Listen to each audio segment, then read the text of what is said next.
Në skenën e teatrit kombëtar të operës dhe baletit pritet të vijë mbrëmjen e së mërkurës koncerti Zorba dhe Grik, kushtuar veprës së kompozitorit të njohur grek Mikis Theodorakis. I konceptuar si një rrëfim muzikor në për krijimtarinë e Theodorakis, koncerti do të sjellë për publikun pjesë nga ciklet më të njohura të krijimtarisë së tij artistike. Në skenë do të ngjiten artistët e teatrit kombëtar të operës dhe baletit, ku baritoni Artur Vera do të mbaj peshën vokale të koncertit, i shoqëruar nga pianistja Etrita Ibrahimi.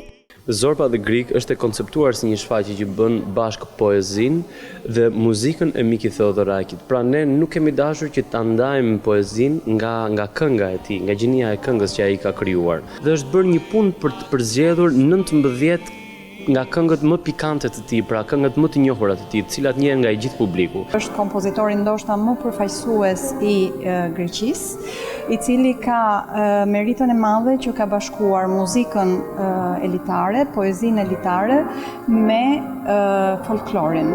Pra ka gërshetuar traditën me klasiken, traditën me modernën. Një element i veçantë i kësaj mbrëmje do të jetë prania e buzukut, instrumenti simboli muzikës greke që do të interpretohet nga Panayotis Limpranovos.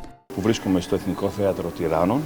Jam shumë i lumtur që ndodhem në Teatrin Kombëtar të Tiranës dhe që marr pjesë në projektin Zorba dhe Grik, se bashku me bashkëpunëtorët këtu do të interpretoj muzikë të Mikis Theodorakis dhe këngë mbi poezinë të Seferis, Elitis, Skritsos. Është shumë e rëndësishme për popujt e Greqisë dhe Shqipërisë që të lidhen përmes një muzike të tillë të mirë, muzikë të përjetshme. Rëndësia e interpretimit të këtij kompozitori dhe recitimit të këtyre poezive është gjithmonë aktuale.